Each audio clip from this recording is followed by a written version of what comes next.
Epipanyo Labrador. Epipanyo Labrador. Komentaristang walang inuurungan, walang kinatatakutan, nakikipaglaban para sa karapatan ng mga maralitang inaapi na mga taong mapang-abuso sa kanilang mga kapangyarihan. Epipanyo Labrador. Epipanyo Labrador. Ang boses ng taong bayan. Abangan araw-araw ang kanyang pakikipaglaban sa mga politikong korap na umaabuso sa kanilang mga kapangyarihan. Epipanyo Labrador. Epipanyo Labrador. Tagapagtanggol ng bayan.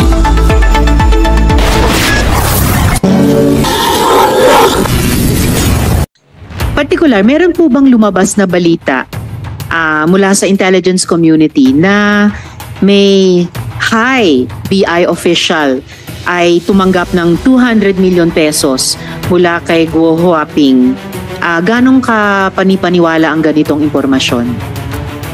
Madam Chair, dun sa amount po na 200 million, na nakakuha po tayo ng intelligence information with regard to the amount. Pero po, with regard to dun sa tumanggap po ng that amount na isang BI personnel or associated sa BI, wala pa ho, pero we're still validating. We're part of the investigation, Madam Chair. Kailan nyo na po mabavalidate? Kasi nabanggit ko na po ito sa previous hearing at sinabi na rin po ng BI noon na iniimbestigan nyo na noon. As the soonest, Madam Chair. But, when is the soonest, sir? If we have a validated information, Madam Chair, Minister. Within several days? Yes, ma'am. Yes, ma'am, Madam Chair. How many days po? 3 days? 1 week? I'm sorry, Madam Chair, but I cannot commit. I can only commit if there's a validated information, Madam Chair. Of course, I understand that. So within a few days? We will try, Madam Chair. Try your best. Itanong ko rin, before Senator Joel, itanong ko rin itong parehong tanong kay General Villanueva. Kapanipaniwala ba yung ganyang impormasyon na mayroon daw mataas na BI official na tumanggap ng 200 million para patakasin si Guo Huaping? Good morning, Madam Chair. Actually, ma'am, we haven't confirmed yet kung talagang may mga usap-usapan po within the intelligence community. Yes. Pero wala pa pong confirmation, ma'am, kung may mga witnesses na mayroon talagang nabigyan. But yun ang usap-usapan ngayon. They're still validating it, ma'am.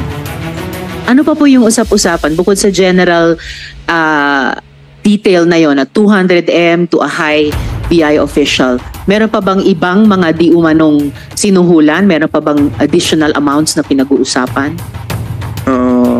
May pinag-uusapan na yung sa border immigration. Hindi ko lang alam, ma'am, yung exact amount, including PNP officials. Pero hindi ko pa rin ma-confirm yun, ma'am. Kasi I'm outside of the loop lately, ma'am, because we're busy right now helping the law enforcement agencies running after the illegal pogos in the countryside or in the provinces. Alin pong PNP units ang binabanggit sa usap-usapan? Hindi PNP unit, ma'am, but personalities. PNP personalities. Sino-sino po?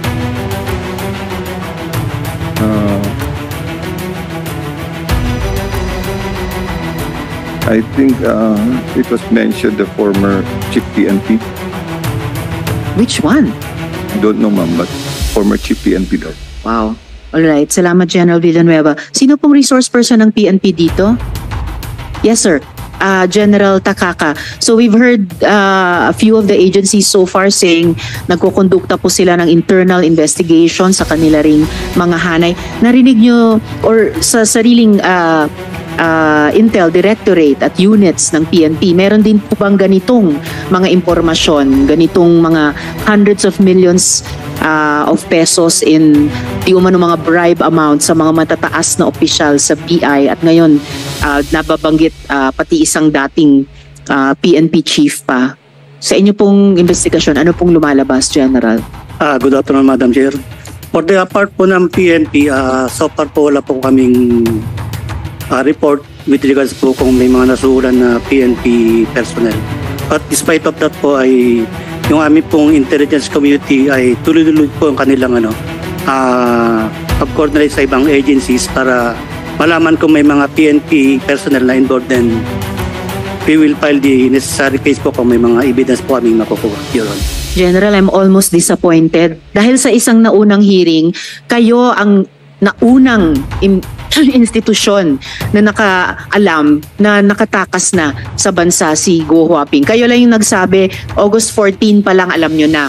At August 15 sinabihan nyo ang BI. Whereas all the other agencies then said August 19 lang daw nila nalaman nung nagmanifestation ako na parang sa Senado pa umaasa ng Intel ang ating Intel agencies. I cannot believe it and I don't want to believe it. Kasi pag ganun talaga ang state of Intel natin, kawawa tayo sa mga susunod na panahon. So sir, earlier, the PNP resource person in an earlier hearing also said, may internal investigation kayong ginagawa.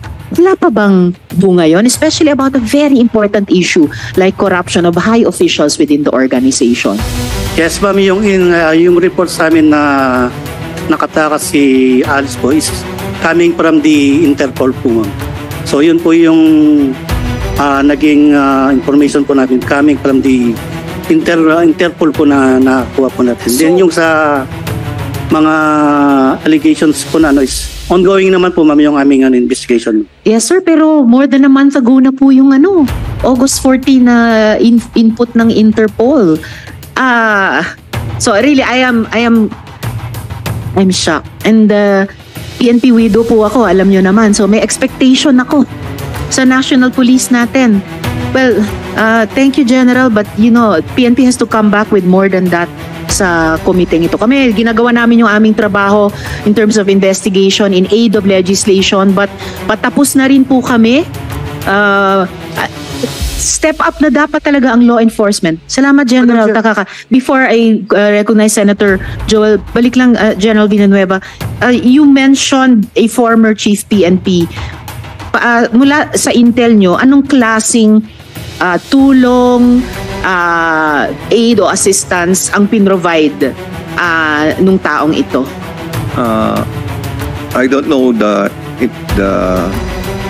exact ma'am kung anong pinrovide na support. Basta yun lang naman na nabanggit sa amin sir, but hindi pa na-confirm yan ma'am kung talagang nagbigay or binigyan or tinanggap or may witnesses. Yun lang po ang naririnig namin sir within the intelligence community, but I'm out of the loop po kasi lately ma'am hindi ko din ma-confirm yan ma'am. I understand General, pero just to be clear, bahagi ng usap-usapan sa Intel community na a former chief PNP ay on the take kay Guo Huaping. Tama po? Yes ma'am yan, pero hindi ko din ma-ascertain yan ma'am kung kanino galing yung report ma'am. It's just parang rumors lang within the intelligence community. I think they are validating it right now. I even went to Nika last week, but there's no information about it ma'am. Salamat General. That's all well noted. Pero dun sa usap-usapan na vine-verify pa ng buong Intel community, kasama din ba sa usap-usapan na itong alleged former chief PNP ay tinulungan ng kahit sino sa mga kasalukuyang government officials natin sa usapin ng pagtakas ni Guo Huaping? Wala naman ma'am. Ang parang usapan dun ma'am, parang nasa payroll, yung monthly payroll ever since. It gets worse and worse. Kanina, bad enough yung magbayad di umano ng 100 milyong pisong suhol para makatakas ang isang Guo Huaping. Even worse kung historically may monthly payroll. Attorney Magno, sa NBI po ba may ganyang mga anggulo rin tinitignan ang bureau, yung suhol pati sa isang dating chief PNP at yung monthly payroll pati sa mga government officials? Madam Chair, Lahat po yan ay tinitingnan po natin. But at this moment, we cannot comment on the investigation and intelligence gathering that we are conducting. Since sa binubuo po naming pag-backtrack at pag-iimbestiga ay kasama po namin tinitingnan niya, Madam Chair. Last on the list for today, dapat sana si Senator De La Rosa unless gusto rin ninyong sa susunod na hearing na. But ngayon, Short lang. short. All right. You have the floor, Senator De La Rosa. Thank you, Madam Chair. Alice, si Wesley Go is your brother. Am I correct? Opo. Ngayon, there is an information na magkasama sila ni Wang Ziyang ngayon somewhere, kung nasa Hong Kong or sa Singapore ba. Are you comfortable with that information? Na magkasama silang dalawa? Sen, honestly, wala po akong idea po. Hindi ko po alam kung magkasama I'm not sila. asking about the idea. Okay, being your brother, itong si Wesley Go, komportable ka na magkasama sila ni Wang Ziyang doon sa ibang bansa? I assume po hindi po sila magkasama. Hindi pa ako comfortable po. Granting magkasama sila. Komportable ka, hindi? Hindi. May we know the reason why? We are helping you here. Opo, sorry po. I refuse to answer po. Hindi ka komportable. Hindi po ako comfortable po na sabihin po. Pero hindi po ako comfortable po na magkasama po. Magkasama sila. Okay. Thank you. Next question, Alice. Kung hindi ka na-aristo sa Indonesia, anong next plan mo dapat? Halimbawa, hindi ka pinakialaman ng Indonesian authorities. Anong next plan mo? What's your next move? Supposed to be your next move. Actually, honestly po, Sen, nag-uusap po kami na uwi na po ako dito sa Pilipinas. Uwi sa Pilipinas. Aharapin ko po at magpapaliwanag po ako.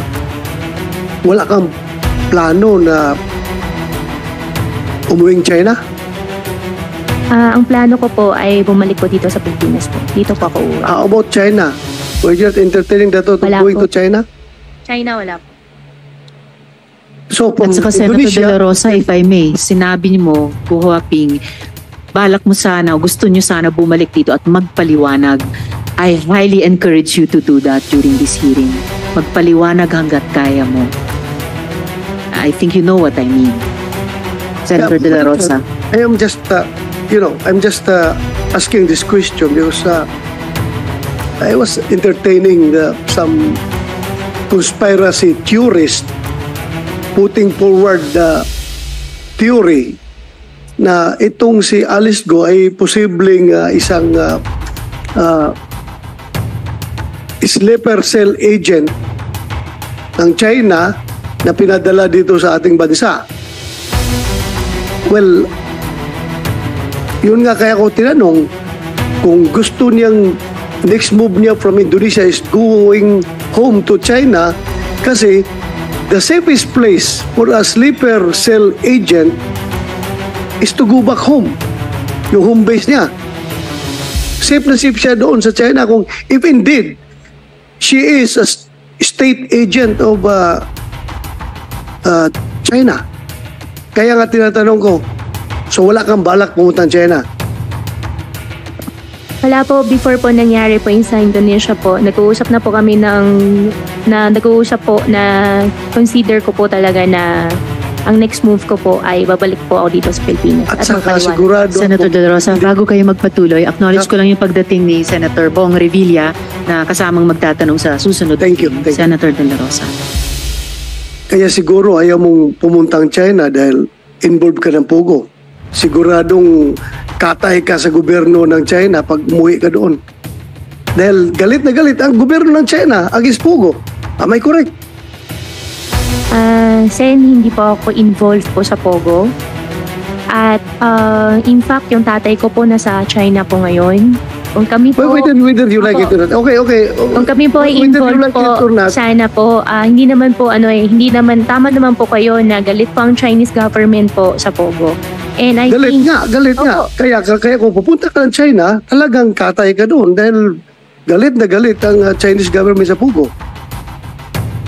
Hindi po yan ang reason kung bakit di pa ako pupunta ng China. Ang reason ko po, babalik po ako dito sa Pilipinas at magpapaliwanag ako dito at haharapin ko po kung ano man po yung mga aligasyon po. Correct. But you cannot remove the fact that ikaw ay involved sa Pugo. Whether you deny it or not, kaming lahat dito naniniwala talaga na involved ka sa Pugo. Kung mag-insist ka, you can tell it to the Marines, not to the policeman. Okay. Next question. Merong sinabi si General, wala pa ako dito kaya, General Villanueva, retired General Villanueva, na meron daw isang former chief PNP receiving a monthly payroll from you. Pwede bang malaman kung sino itong former chief PNP? I'm concerned because I am a former chief PNP.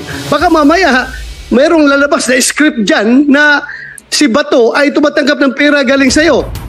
Wala pong ganun pong nangyayari. Sigurado ka? Sigurado po ako. Walang Kilala mo ba ako? Nakita ko po kayo in person nung andito na po sa Senate po. Before that, nag-meet ba tayo in person? Never po. Sigurado ka? Sigurado Kahit po. selfie. May selfie ka sa akin? Selfie, I think wala po. Kahit nag-cruise mo lang tayo sa isang mall, nakita mo ako. Hindi mo ako nakita sa isang Hindi mall? po. Sigurado ka? Sigurado po ako. Ay siniguro ko lang dahil baka mamaya may lalabas na script dyan na ako yung former chief PNP na tumatanggap sa iyo ng pera. Klaruhin ko lang ito. So, General Gonzales, pwede malaman from you kung sino yung former chief PNP na sinasabi nyo na tumatanggap ng monthly payroll from Alice Go? Your Honor, I don't have any confirmation, but I'm sure you're not the one. I think so. Thank you. Thank you if I'm not the one. Yun lang, siniguro ko lang. Thank you, General Villanueva. Thank you for that information. Let's go. Marami akong question pero Madam Chair, pero baka... Ha?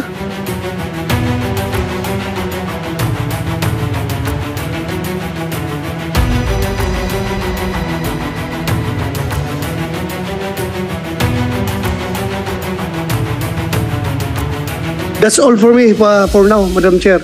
Salamat. Thank you. Salamat. Next ko na. Next. Salamat kaayo, Thank you. Senator De La Rosa.